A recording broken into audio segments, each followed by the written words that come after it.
Hey class, my name is Anna Player and I decided to do my creative project on the Philippines.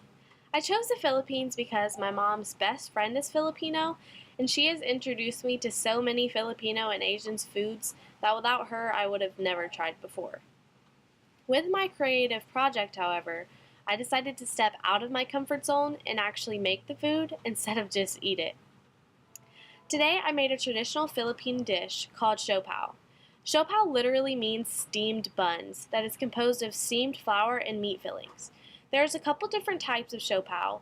One is called asado, which is almost like a pulled pork um, inside of the bun, and then there's the one I made today. I decided to use siopao for this project because one of the main ingredients is rice flour. Did you know that rice is one of the Philippines' main agricultural crops? In world production of rice, the Philippines are ranked ninth, where they produce 16.2 million metric tons of it per year. However, they are also the world's top importer of rice, importing 1.8 million metric tons. Making the siopao, you'll need to gather your ingredients.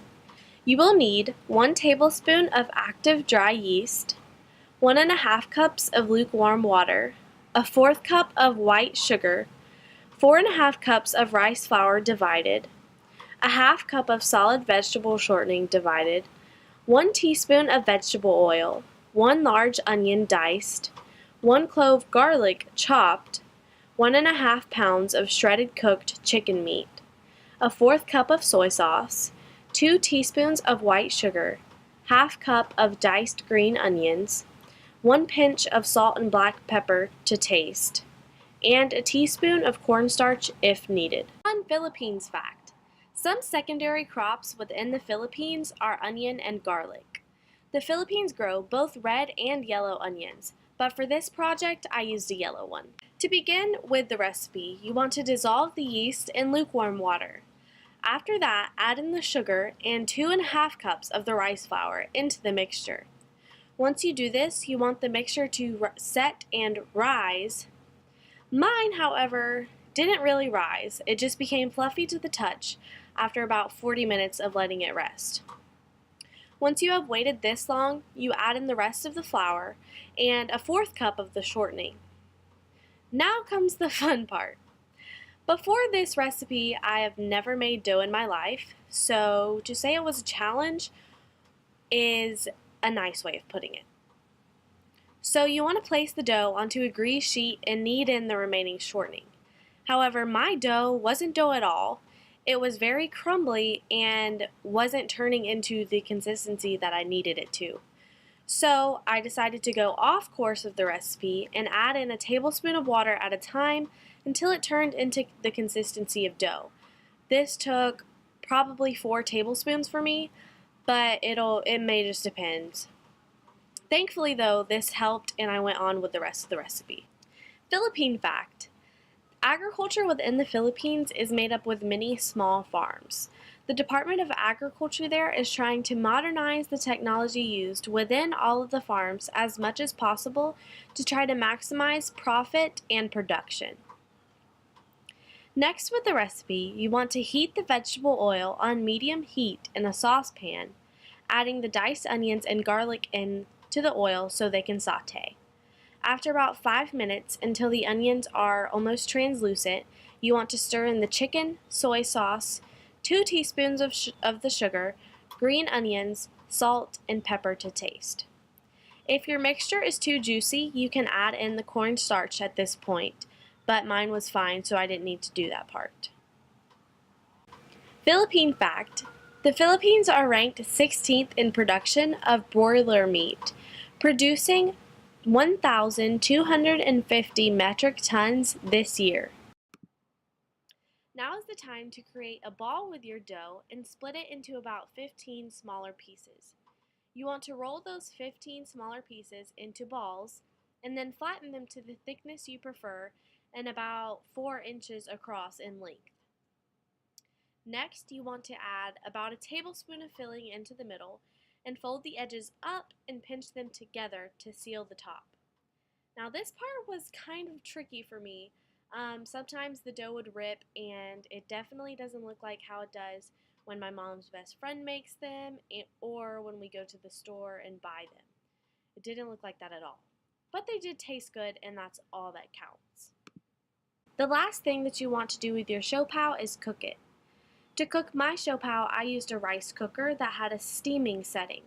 Normally, I steam vegetables with my rice cooker, but I thought the siopao would be fine in it.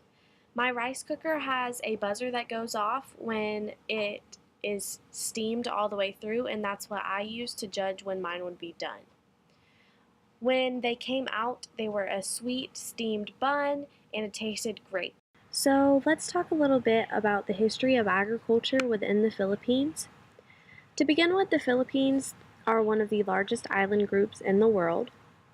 There they have over 7,100 different islands that create the Philippines itself. They are very wealthy with natural resources, but they are also very prone to volcanic activity. They are prone to have volcanic activity due to the fact that they form part of the Pacific Ring of Fire. Their climate there is very tropical. They have high annual temperatures, humidity, and rainfall as well. The Philippines Department of Agriculture and Manufacturing was created through a presidential proclamation on June 23rd of 1898 by President Emilio Aguinaldo. In 1901, a policy was adopted under American rule which gave emphasis to the development of agriculture products like rice and other basic commodities like fishing, forestry, and mining. Facts about Philippine agriculture.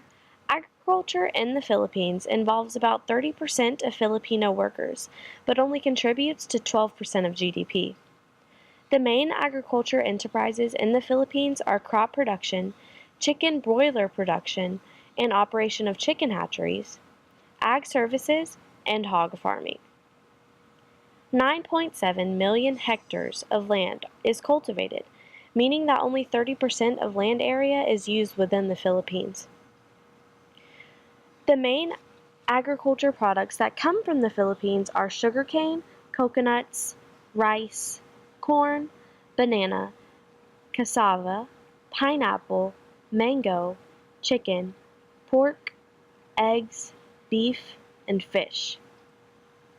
The Philippines' main exporters are China at 19%, the United States at 13.4%, and Singapore at 13.2%.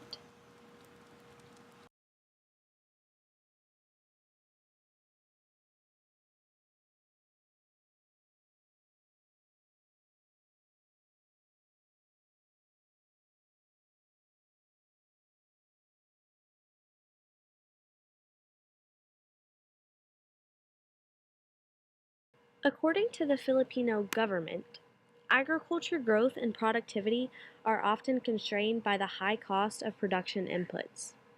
In the Philippines, fertilizers and pesticides account for 20 to 30% of production cost, and livestock feeds account for about 70%. Even though the Filipino GDP is decreasing, it has the potential to increase. It just lacks the government support it needs. The agriculture industry is conflicted with low economies of scale, low productivity, and poor infrastructure support. I'm so glad that I picked the Philippines for my project. I learned so much about the Philippines that I had never known before, and I'm so excited because when I finally get to go there, I'll actually know some interesting facts about it. I'm also so glad that I got to learn how to make siopao, and I will definitely be making that in the future. At the bottom of this video, there is a link on how to make the siopao if any of you are interested. I hope you enjoyed my video, and I hope you guys also learned something pretty cool about the Philippines as well. Thank you, and have a good evening.